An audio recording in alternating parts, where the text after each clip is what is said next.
Whoa. What's a $12 rabbit distress mouth call doing that a $400 electronic caller can't? Last winter, I watched 7 coyotes commit to that little piece of acrylic on a single overnight stand in eastern Colorado wheat country. I have not run an e-caller as my primary call since. 28 years calling predators across the high plains. The pile of e-callers I have bought and quit on adds up to more money than I care to think about. The Primo's Rabbit Distress mouth call costs less than a tank of gas and puts 7 coyotes on the ground in one January night on a CRP draw in eastern Colorado.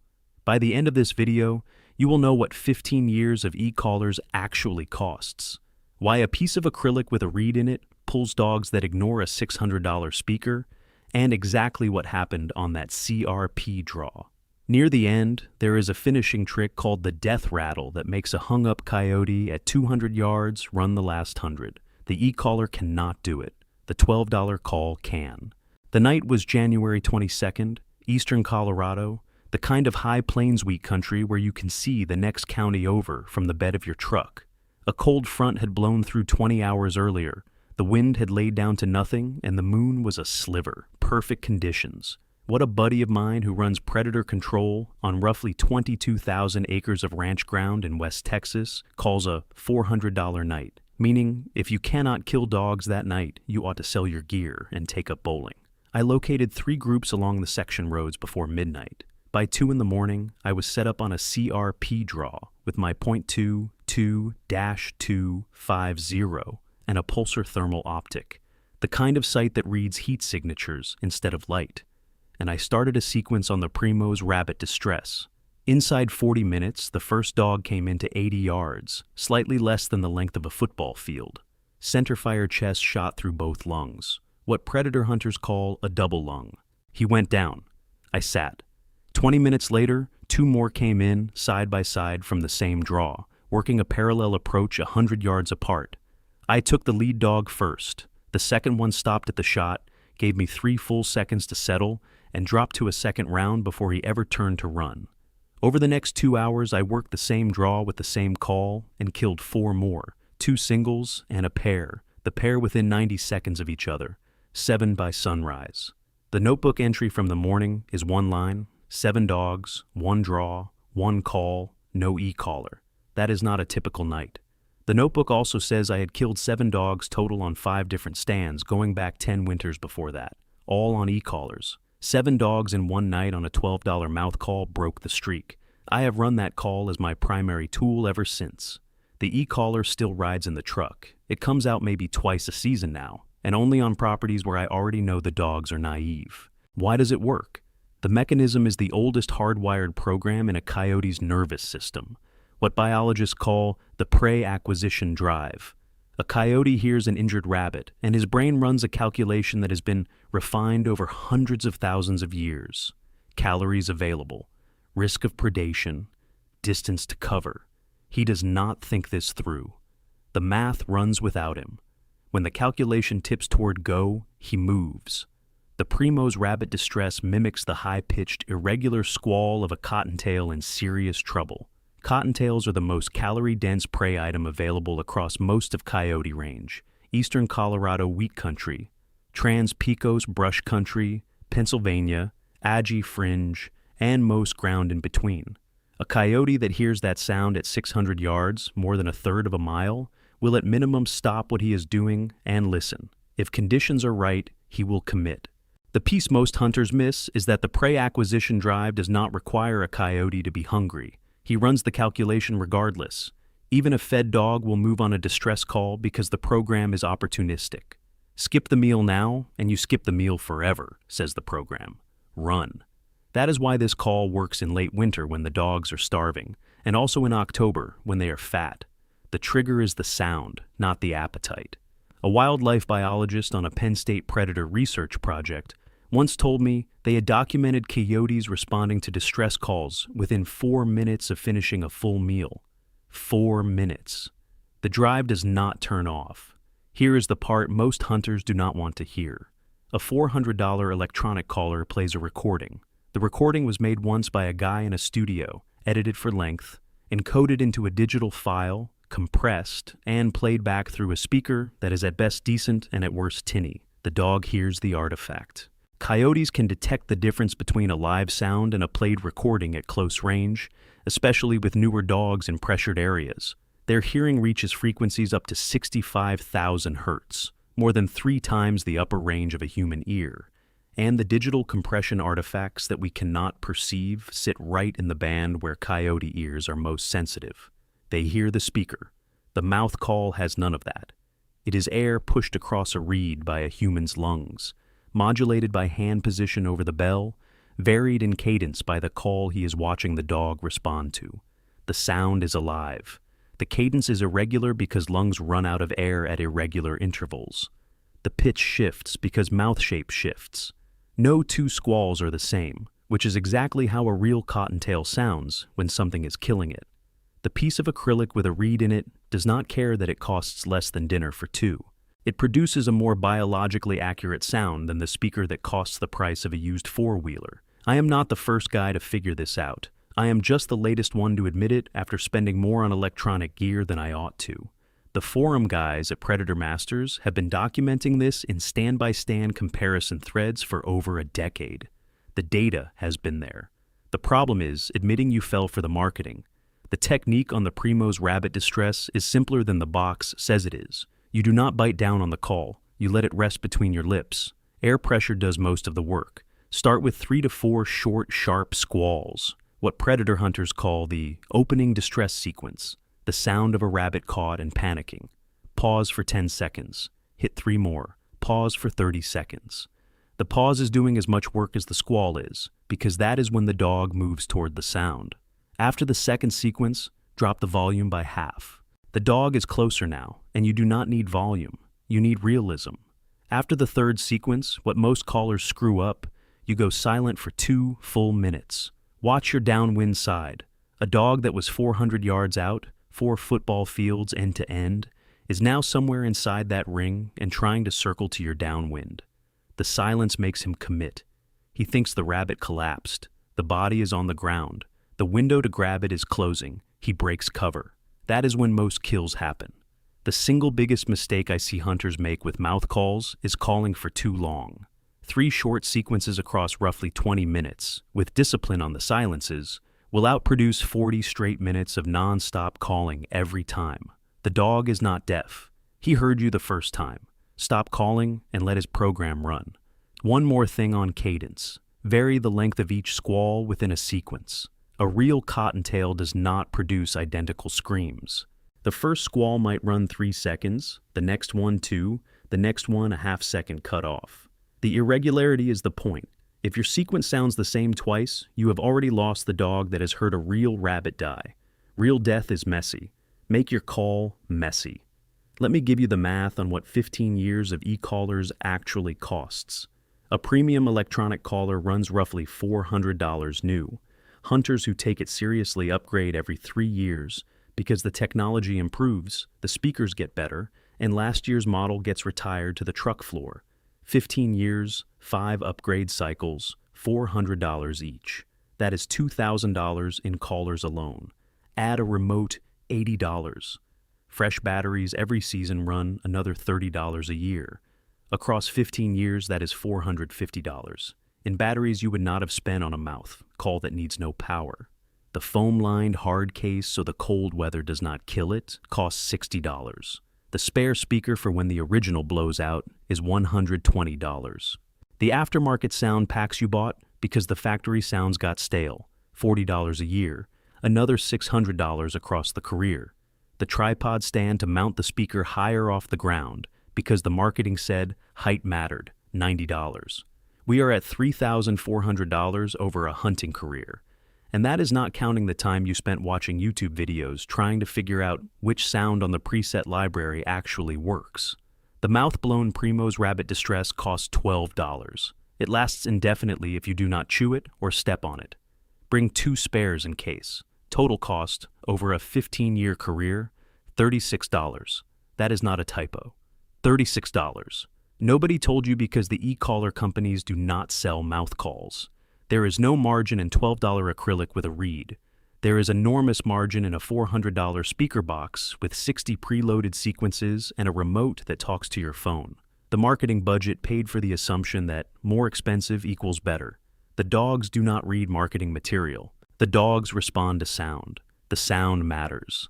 The price tag does not. This call falls apart in one specific situation, and you have to know it before you waste a stand. If your setup forces the dog's likely approach to put him downwind of you before he reaches your shooting lane, the rabbit distress works exactly as advertised. The dog commits, comes hard, hits your wind at 250 yards, and is gone. You never see him. Not because the call failed, because your setup failed.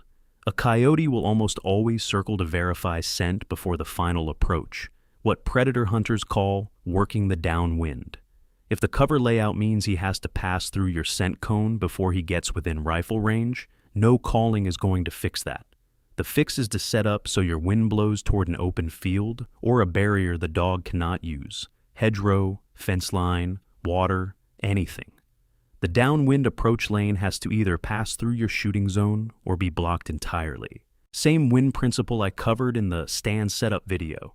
Where your scent goes determines whether you see a dog or whether you see tracks walking away. The mouth call cannot save a bad setup. The dogs that left because of wrong wind were not refusing the call. They were correctly identifying you as the threat that was making the rabbit sound. They left for the same reason they would have left any predator that smelled like a man.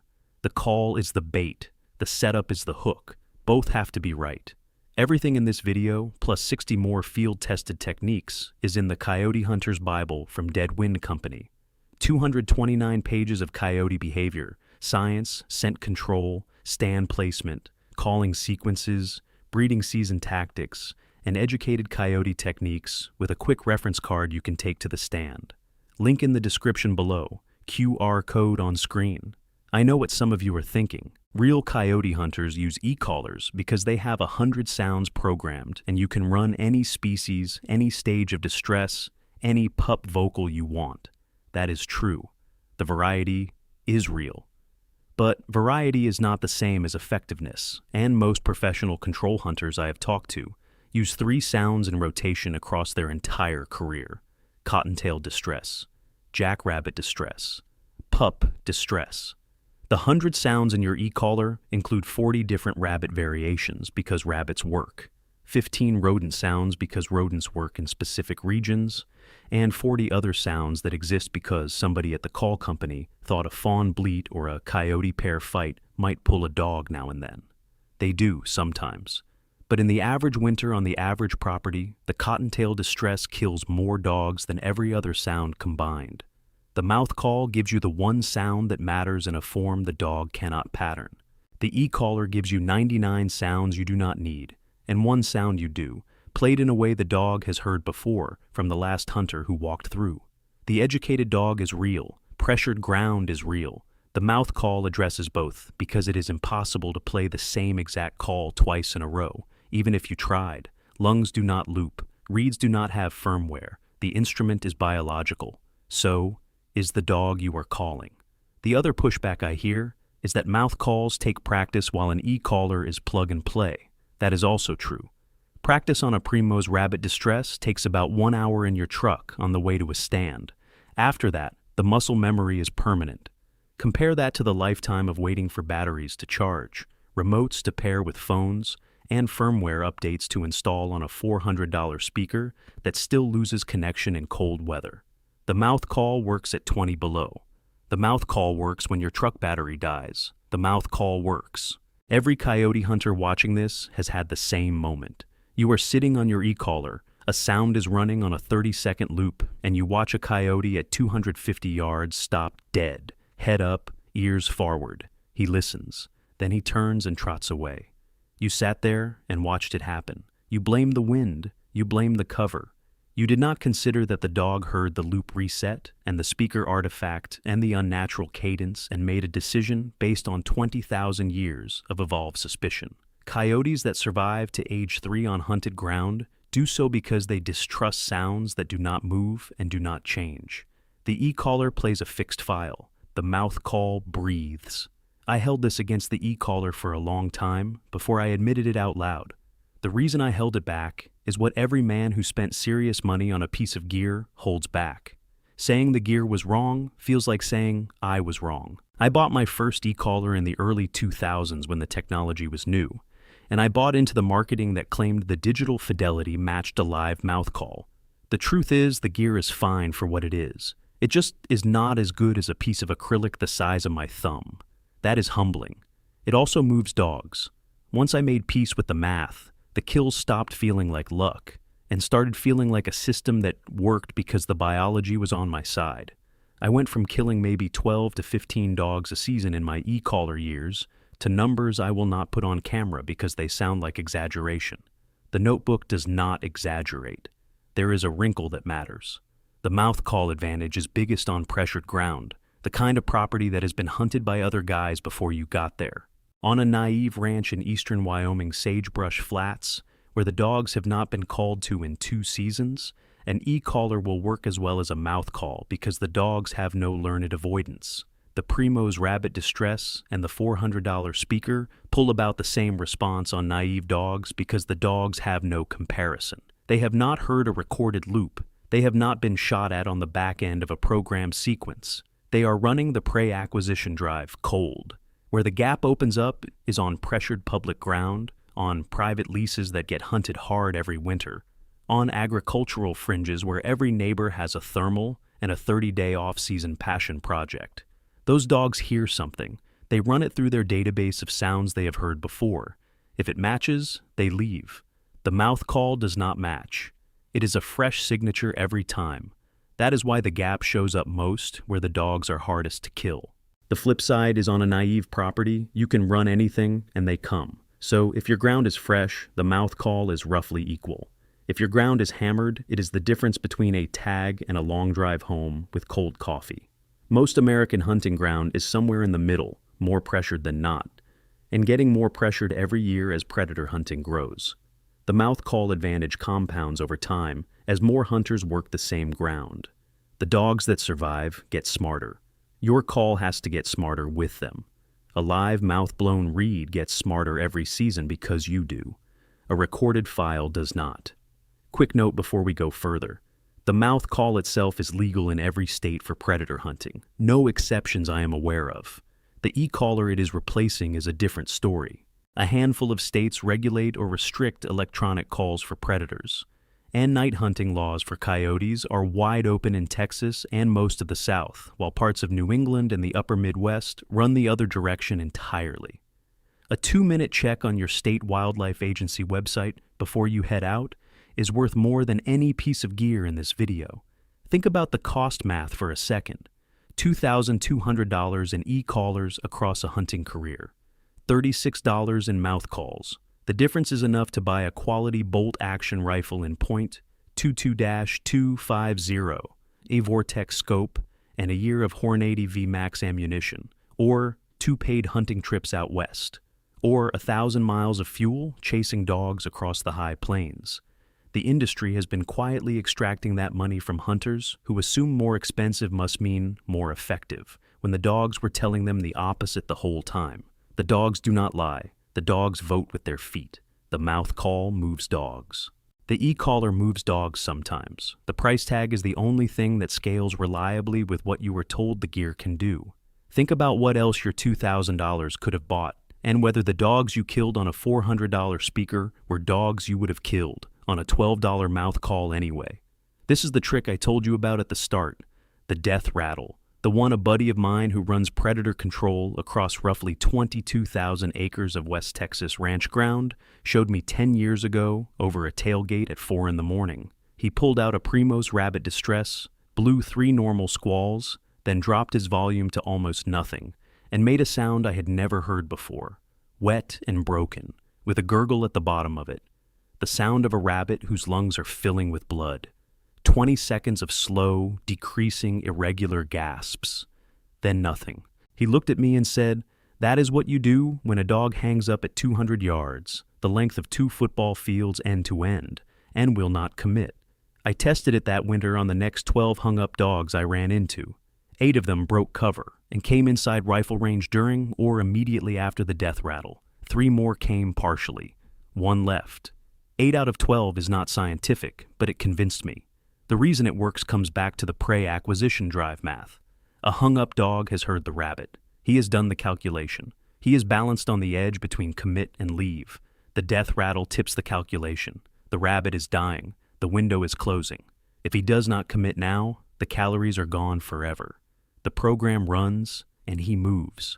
You cannot do this with an e-collar because no preset includes a 30-second decreasing wet, gasping sequence, and the timing has to be live, watching the dog, modulated by what he does. The mouth call lets you watch and respond. The e-collar plays a file. That is the difference. The $12 piece of acrylic does something the $400 speaker cannot do because the speaker is reading from a script and the mouth call is improvising. The dog can tell. He cannot articulate it, but he can tell. The death rattle is the closing move. 3 normal squalls open the door. The silence makes him commit. The death rattle finishes him when the silence does not. 10 years later, that buddy still calls it the death rattle, and I still cannot say the words without hearing his voice in my head. He killed something like 180 coyotes off this finishing technique on his ranch ground last calendar year. His numbers, not mine. Worth trying. Killing coyotes consistently is not about owning more equipment. It is about understanding the animal well enough to know that he is making a decision every time he hears you, and your job is to put a sound in his ear that tips the decision toward you.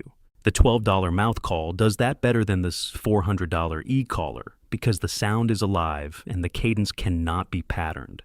Get yourself a Primo's rabbit distress this week. Practice for an hour in your truck.